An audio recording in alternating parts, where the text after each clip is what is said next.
Hi everyone, my name is Sarah Mari. I'm one of the librarians at Portland Public Library in Portland, Maine, and I'm here today to continue reading Journey to the River Sea by Eva Ibbotson, illustrated by Kevin Hawkes and published by Puffin Books.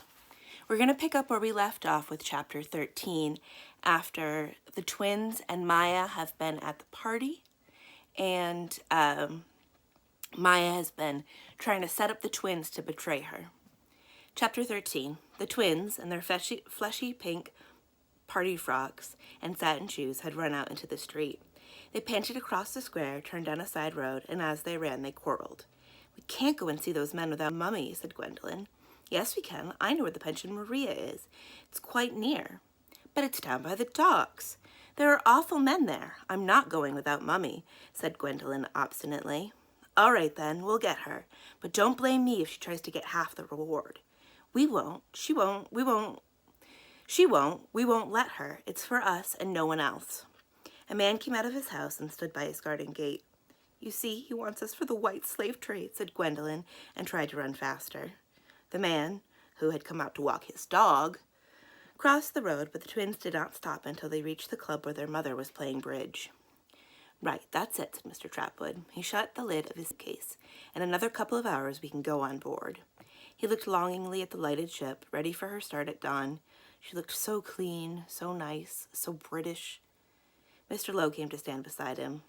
Decent bunks, decent food, people speaking English. You can't believe it. But in spite of the relief of being on the way home, the crows were broken men. Mr. Lowe was still feverish. Mr. Trapwood's insect bites had spread in an infected mass over his face and neck, and neither of them could keep down their food. It wasn't being ill, though, that worried them most. It was failure. They would go back with an empty berth in their cabin and a sad story to tell Sir Aubrey. "He'll probably hire some other detectives and send them out. He won't give up so easily," said Mr. Lowe, moving back to the bed. "It's the blood," said Mr. Trapwood gloomily. "The aristos are like that when it's the blood they're dealing with." Minutes later, the pension bell pealed loudly down below. Then the maid came up and knocked on the door. "There's 3 ladies to see you," she said. And before the crows could ask any more questions, the door was thrown open and Beatrice and Gwendolyn, followed by their mother, came excitedly into the room. "We know where he is. We know where the Taverner boy is hiding. We know for sure." The crows, who had been lying weakly on the bed, sat up. Their eyes glinted. They were changed men. "Where? Where?" Beatrice said, "If we tell you, are we sure to get the reward as soon as you found him?"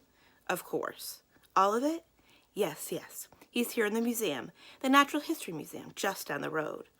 Mr. Lowe was hitching up his suspenders, fetching a coil of rope. Mr. Trapwood was strapping his pistol underneath his jacket. They were not surprised. They had suspected Glastonbury all along. "We want to see you catch him." "No," Mrs. Carter spoke sharply to her girls. "There may be a struggle or violence." "That's true enough." The crows were buttoning up their jackets. "You go back home. We'll see you get the money. The address is Carter, Taparini, Rio Negro. I'll write it down for you," said Mrs. Carter. "But send it to Miss Beatrice and Miss Gwendolyn," said Beatrice. "Send it to us." "It'll go to the police station. You can fetch it from there," said Mr. Trapwood, patting the bullet inside his jacket. "How do you know he's in the museum?" "Maya told us. We made her. We twisted her arm till she did. We knew she had a secret." The crows nodded. The dark girl with the pigtail. There had been something fishy about her from the start.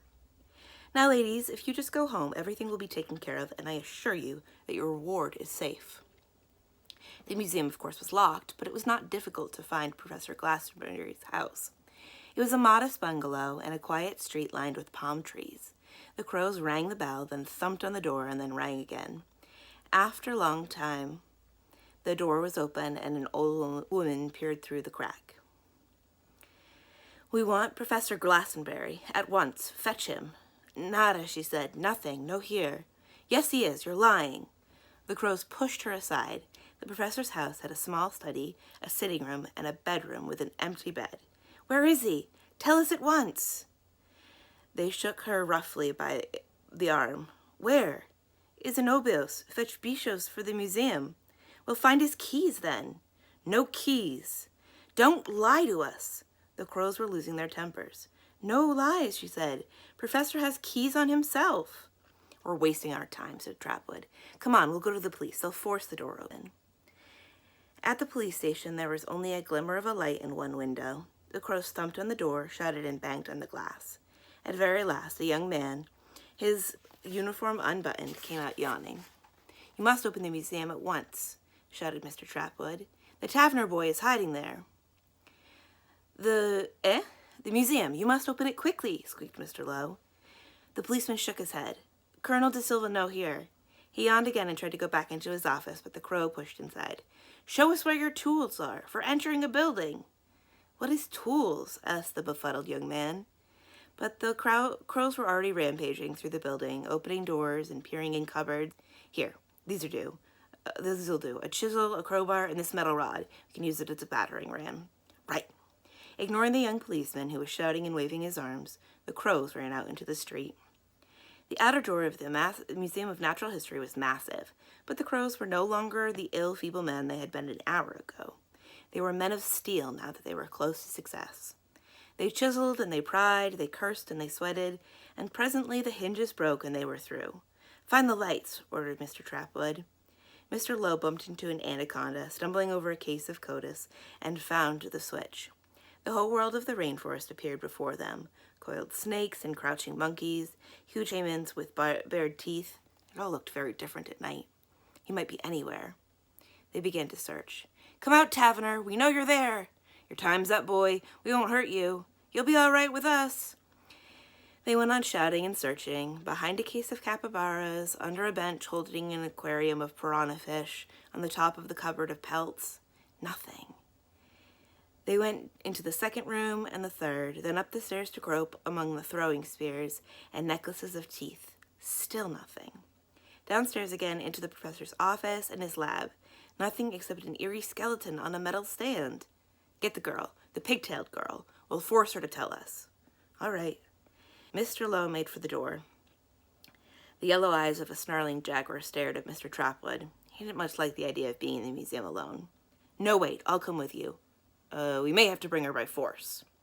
Miss Mitten was behaving oddly. She had taken no steps to follow the twins, and had prevented Sergei from doing so. Instead, she watched Maya, who was pretending to enjoy the party and not making a very good job of it. Maya's color was high. She was obviously upset, but Miss Mitten did not go to her. She just watched. She'd been watching for several days now. The children were not dancing any longer. They were falling on the food. Maya did her best to eat. She'd never seen such exotic dishes, but she could hardly swallow anything. What was happening in the museum? Sergei had interrupted the twins before she could tell him about the trap door under the sloth. Poor Sergei, who had only wanted to help and protect her, and now looked at her angry and bewildered, was not enjoying his own party as he should. What was happening? Had they found Clovis yet? In the entrance hall there was a disturbance. One of the maids was arguing with two grim-faced, black-clad men who were now pushing her aside. "We want the pigtailed girl who lives with the Carters. Maya, she's called." They opened the door to the various rooms while the servants tried to stop them. Then the doors of the dining room. The only pigtailed girl was a very small blonde sitting on the lap of her governess so that she could reach the table. Maya sat bent over her plate. She had arranged her loose hair so it was that partially hid her face, but it didn't help her. The crows knew her at once. "That's her, over there. You, girl, you're to come with us." "No." Maya had risen and was holding onto the side of the table. "If you don't, we will have to use force." Sergei got to his feet, prepared to do battle. Then a bony hand descended on Maya's shoulder. "I think you had better go with these gentlemen and tell them what they want to know," said Miss Minton. She turned to the crows. "I shall, of course, accompany her." "No, Minty, please. I can manage by myself." "You must let me be the judge of that. Come along, Maya." By the time they got to the museum, Maya did not have to act her panic. There was no chance to explain anything to her governess. If Miss Minton told the crows that Clovis was not Finn Taverner, all her work would be undone. If only there was a moment to explain before the trap door was open. But there wasn't. "Right. Now, where's the boy?" Maya's acting began. "Don't make me tell you, please. He's my friend, and he begged me not to let you take him back." Miss Minton said nothing. She looked grimmer than Maya had ever seen her. There was no help to be expected there. "Look, we've got no time to waste, and we've got a gun." Mr. Trapwood patted his chest. "Shoot me then," said Maya. "You can shoot me before I betray—" "That's enough, Maya. You're being hysterical. Tell these gentlemen what they want to know, and then we shall go. I don't want Finn to... Finn? Is that his name? Said Trapwood. Yes, that sounds right. The letter was signed F. Taverner. Come on, then. He's in the cellar. Maya's voice was very quiet. She turned her head away. Where's that? How do you get down there? There's a trap door. It's under the giant sloth, the skeleton in the lab. The crows barged ahead, holding Maya by the arm, and Miss Mitten followed. Still no chance to warn her governess. Mr. Trapwood reached the sloth. There, look, you can see the handle, said Mr. Lowe. Mr. Trapwood pushed him aside and caught the edge of the stand with his arm. The sloth crashed to the ground. Miss Mitten and Maya cried out, seeing the jumbled bones. There it is. Come on, heave. Mr. Trapwood heaved. The door creaked slowly upwards, and out of the hole there sprang not a cowering, frightened boy, but a furious, flat, thrashing figure. A boy with black hair and a headband who charged at the two men, shouting and jabbering in an Indian dialect. The crows tried to grab his arm and missed. The Indian boy ran past Mr. Lowe, but was tripped up by Mr. Trapwood and stumbled, cursing in his strange babble, screaming like a trapped animal. Maya gave a moan of despair and stood there, her hand over her mouth. What was Finn doing there? What had gone so terribly wrong? And where was Clovis? The crows wrestled with Finn, 2-to-1, a gun against bare fists. But as they fought the boy trying to pinion him, they were aghast. So this was the heir to Westwood? A savage babbling away in an unearthly tongue? No wonder he'd been afraid to take up his rightful place in England. He probably lived in a tree. Maya's eyes never left Finn. He was still hoping to escape. She could see that. If he could get into the street, he might have a chance, but not here. He fought like a demon. Once he managed to free himself, but Mr. Lowe caught his leg while Mr. Trapwood hit him on the side of the head with the butt of the pistol. Now, we're not here to hurt you, boy. But the wild boy didn't understand. He went on struggling and fighting and shouting. They'd have to tie him up to get on the boat. And what would Sir Aubrey say? If there ever was a hollow victory, this was it. Miss Mitten all this time had been standing stock still, looking at the boy with a strange expression on her face. Now, she walked carefully to the edge of the trapdoor and looked down the flight of steps leading into the darkness. Miss Mitten waited. She was staring intently at the back of the cellar and the pile of packing cases. Then she said loudly and clearly, "Come out, Finn Taverner. Come out and be a man." Among the packing cases something stirred. A glimmer of light fell on fair hair. A boy straightened up. Miss Mitten continued to stare down into the murk. "You heard me, Finn." And the crows turned, amazed. "The mantle of the Taverners has fallen on your shoulders. It's time you faced your destiny." Clovis looked up and saw the upright figure of Miss Mitten standing above him. She had always made him feel brave, and now that he forgot that an hour before he'd been overcome with terror and begged Finn not to give him up to the crows. Clovis straightened himself. He squared his shoulders. He tossed back his curls. Then slowly, with immense dignity, he climbed the cellar steps. "Unhand my servant, please," he ordered the crows. "As you see, I am Finn Taverner." There's a picture of Clovis coming up, saying that he's Finn. The crows let go of the other boy. They stared at the golden-haired youth who appeared at the top of the cellars. The boy's breeding showed through in every moment. He was undoubtedly a true aristocrat. Here before them was the blood which Sir Aubrey longed for, and they were filled with joy. The boy now addressed his servant. "You have served me well, Comrade," he said, and every word was crystal clear, the words of a perfect English gentleman speaking slowly to a foreigner. "Now I give you your freedom, and with it this token of my thanks." Out of the pocket of his tunic he took a watch and a long chain, which he handed to the boy. "But, sir," said Mr. Trapwood, who had seen the glint of silver, "should you—" "I'm a Taverner," said Clovis, "and no one shall say that I am not grateful to those who have served me. And now, gentlemen, I am ready. I take it you have reserved a first-class cabin for me?" "Well," began Mr. Lowe. Mr. Trapwood kicked his shin. "It shall be arranged, sir," he said. "Everything shall be taken care of." "Good. I should like to go on board immediately." "Of course, sir, if you'll just come with us." Clovis bowed to Miss Mitten and Maya. His eyes were dry and his dignity was matchless. Then he followed the crows out of the museum. Chapter 14. "Come and see her," said Finn. "Come and see your namesake." He'd got into the canoe beside Maya and Miss Mitten and paddled around to the side of the Arabella so that Miss Mitten could see the name painted on the bow. Miss Mitten put a bony hand to trace a letter. For a while she was silent, and then she said, "It's a better name for a boat than for a governess or a housemaid." She sniffed and felt for her handkerchief, the same one with the initial A on it that she had lent to Maya in the cab, and once again Maya thought what an idiot she had been not to guess what Finn had guessed so quickly. He said if he got away and got himself a boat, he'd call her after me. Miss Mitten went on. I didn't help him all that much. He'd have done it anyway, but he never forgot a promise. They were in the lagoon. It was the day after Clovis had sailed on the Bishop. The twins and Mrs. Carter had gone to church, but when Miss Mitten had shown Mrs. Carter the mysterious bruises on Maya's arm, she'd gotten permission to keep her home, and as soon as they were safely away, Furo had come to fetch them. Back in the hut, Finn began on the questions. How did you know? How did you know who I was as soon as you saw me come out of the trap door at the museum? You're so like your father. The eyes, the way your voice is pitched. He wasn't much older than you are now when he ran away from Westwood. And I knew that he'd married a native woman and had a son. We kept in touch. So when I saw that the crows had caught you, I realized your plan had gone wrong. You mean you knew what we were planning, said Maya, not at all pleased. More or less. Your acting skills are not very great, said Miss Mitten, and as a liar, you were bottom of the class. I made friends with old Lila, and when she realized that I knew Bernard, she told me about this place. But you seemed to know what you were doing, so I left you to it. We did know what we were doing, said Finn, but Clovis just went berserk when he got to the cellar. Some skulls came tumbling out of a packing case, and he saw those eye sockets staring at him. Then he fell over a throwing spear, and the lamp was going out. There was a weird moaning, too. It was only the water pipe, but he got hysterical and said he felt sick, and he couldn't go through with it. I suppose it was a sort of stage fright. He really thought the crows were going to hurt him. I'd promised Maya I wouldn't let him get too scared, so I stayed. I meant to make a dash for it when the crows opened the door and lead them away from him. When the sloth fell over, he thought it was a bomb. Poor Clovis, said Maya. She's always sticking up for him, said Finn. Still, he gave a fine performance in the end, you must admit, said Miss Mitten. And then they asked her about her time at Westwood.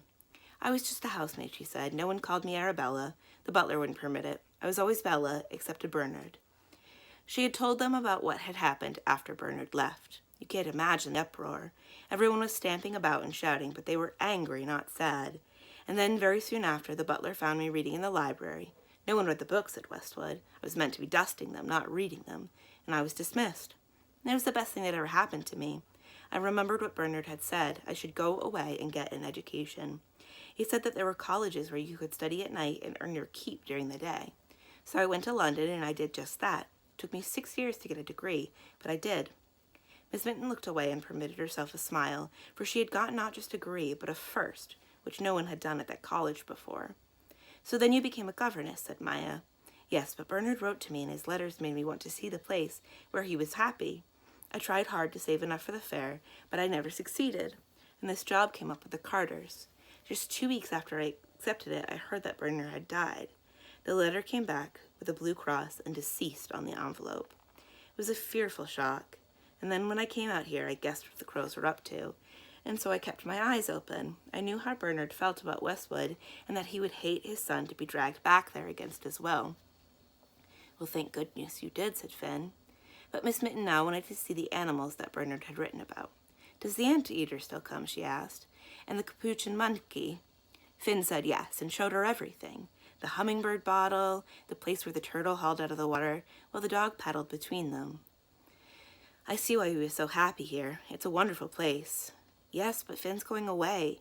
In the Arabella, said Maya. He's going a long, long way. And Minty frowned at the sadness in her voice. And he won't take me. No, of course not, said Miss Mitten. That would hardly do. Maya looked up into her face. Wouldn't you like to go on a great journey? Find a place that no one knew about? What I would like has got nothing to do with it. I have my living to earn, and you must get an education. But even though she knew that Finn would not take her, Maya was hungry for all the details of his journey. What if they aren't there anymore? She wanted to know. The Zanti. Then I'll go on and I'll find them. They have to be somewhere. Miss Mitten was silent.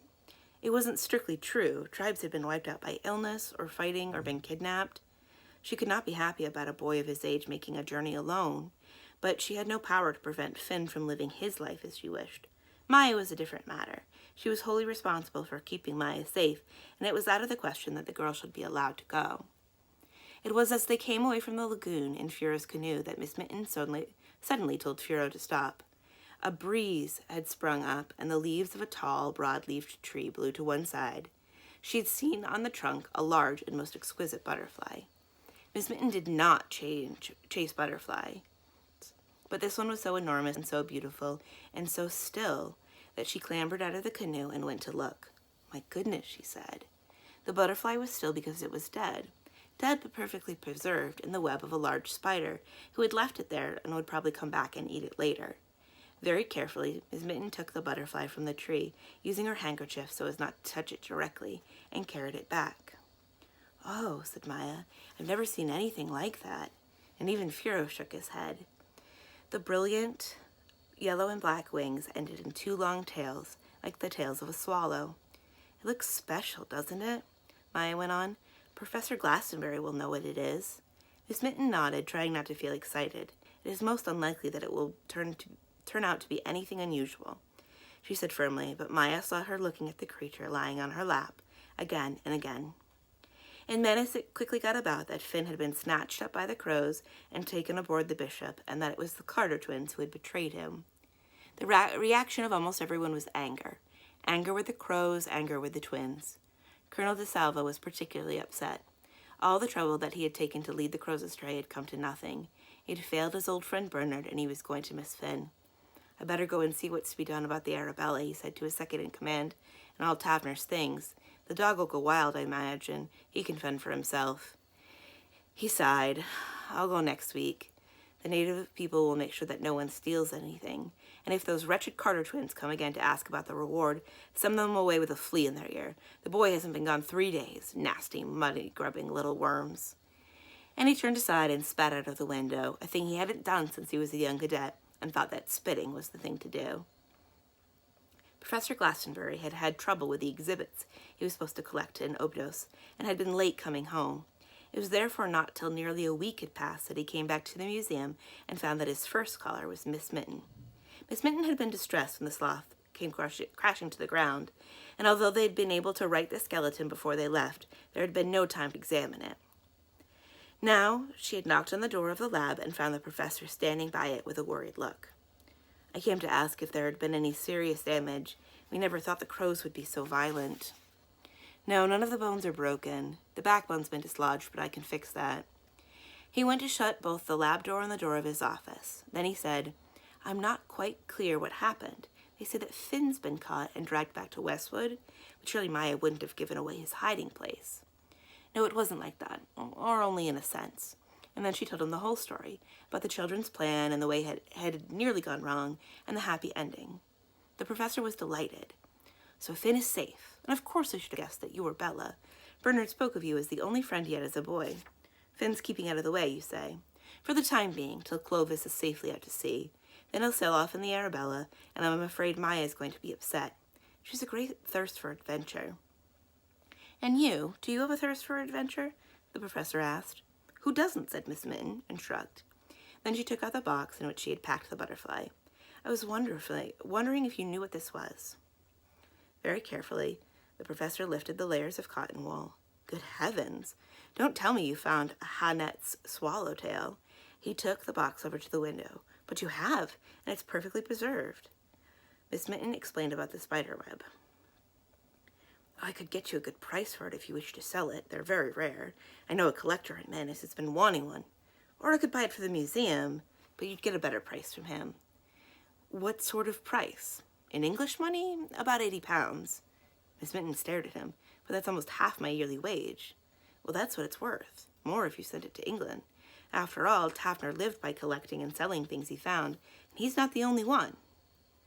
Miss Mitten was silent, looking into the future. Could it be that a door had opened for her? She would never leave Maya, but one day.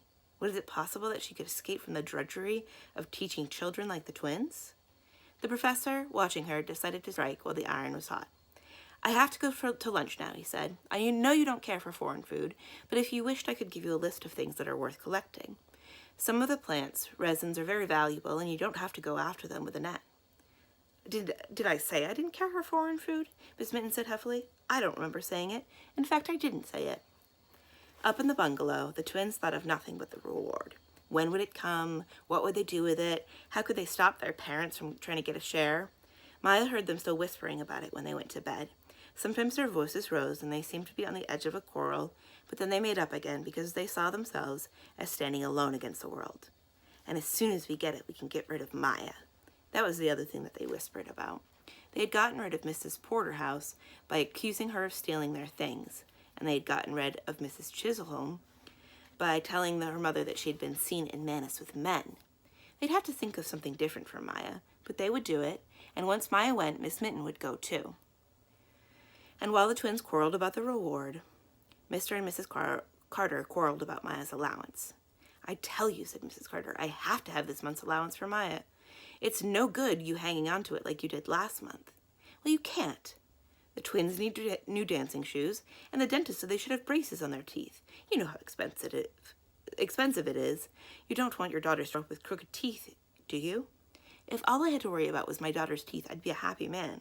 That swine Lima has walked out on me, my own agent. If he gangs up with Gonzales, I'm finished. Perhaps if you didn't spend our money on those ridiculous glass eyes, you wouldn't be so hard up. Let me tell you, my collection is worth more than anything else in this house." "Then why don't you sell them, then, and pay your debts? You know I only agreed to have Maya because of the money she brought. It's I who have to put up with her, not you. You hardly see her. You hardly see your own daughters. And anyway, I've ordered a new cockroach killer. They're sending it out from the Army and Navy stores in London, and it's expensive." "A cockroach killer? I never heard anything so ridiculous. Just throw benzene over them and set it alight." "Really, Clifford, it's no wonder you can't run a proper business. Benzene indeed. I shall have to write to Mr. Murray and ask him for more money for the girl. She's not worth keeping for what I get." She broke off because Maya had come into the room carrying her dancing shoes to say that the launch was ready to go to Manus.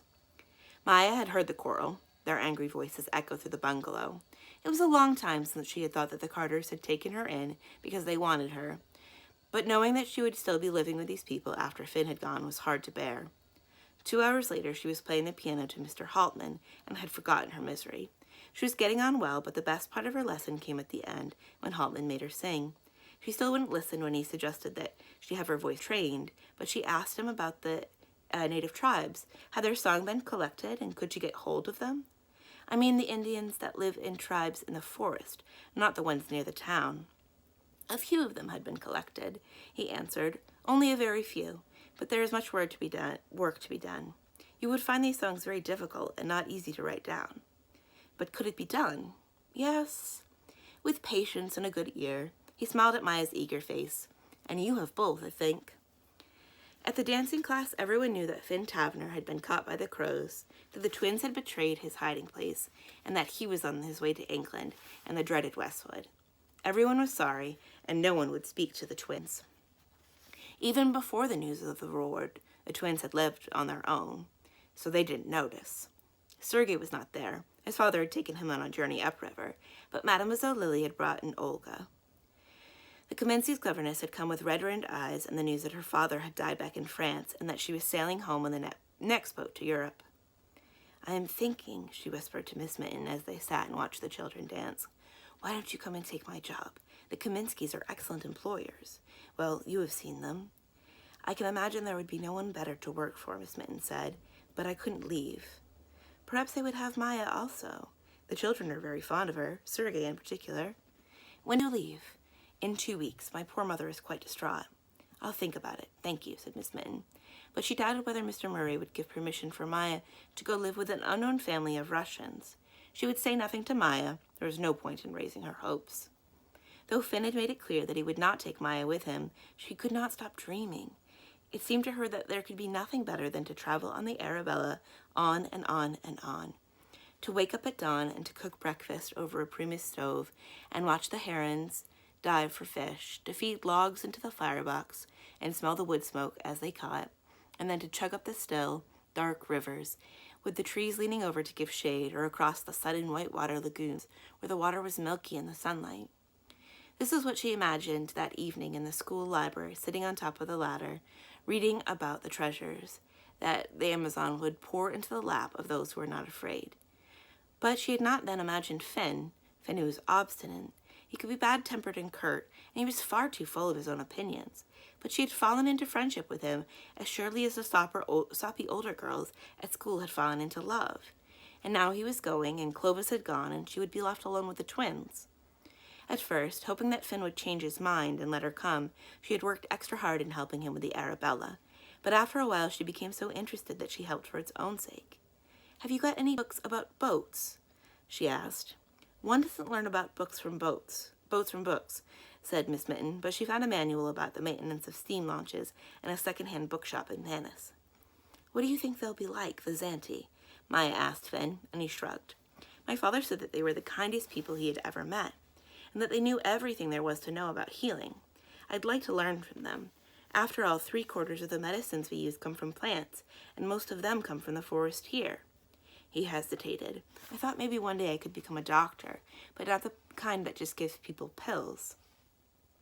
Maya nodded. Finn would make a good doctor. She could see that. Did he say if they had any songs? They'll all have songs, all right. All native people sing, especially when they're traveling. Maya sighed. She wanted to learn about the songs, like Finn wanted to learn about the plants. But it was hopeless. It's too dangerous. That was all Finn would say, and that was that. She tried to put it out of her mind, but she couldn't.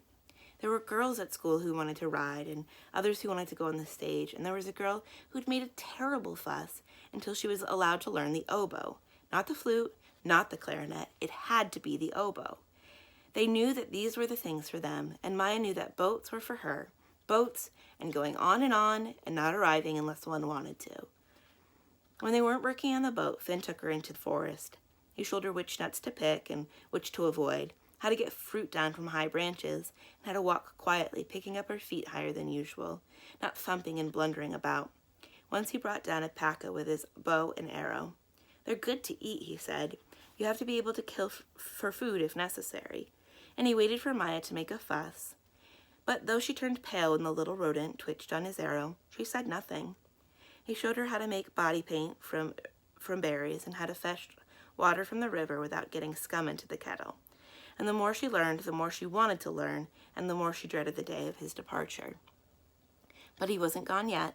Not quite. She could still come to the lagoon and hear him whistling as he did his chores, and she would have been very surprised if she had known that Finn too was fearful of the parting and of making the journey himself. Then, just 2 weeks after the bishop had left Manus, the liner had come out of the maze of waterways at the head of the Amazon Delta and was headed for open sea. Even if Clovis had been found out, there would be no chance now of setting him back before they reached England. There's no point in waiting any longer, said Finn. The boat's as ready as she'll ever be. If we clear the reeds away, she'll just get through. We, thought Maya bitterly. Obviously, he expected her to help him clear the passage out of the lagoon, and then he would wave goodbye, and she'd never seen it again. If it had been the other way around, I'd have taken you. I suppose you think that makes it easier for me, said Finn. I wasn't trying to make it easier for you, said Maya, and she stalked away. But Finn did not go immediately. It was though the Arabella wasn't so sure she wanted to go adventuring after her quiet time in the lagoon. First, they found a small leak through the hole under the floorboards, and then Finn dropped the washer for the valve which regulated the amount of steam to go into the boiler. He didn't just drop it, he dropped it into the deepest part of the lake, and though he and Maya dived for it again and again, they couldn't find it. Furo went into Manus to get a replacement, but before they could put it in, another week had passed. It was harder for Miss Mitten to get away to the lagoon. When she did manage, she bullied Finn about Caesar's Gaelic wars.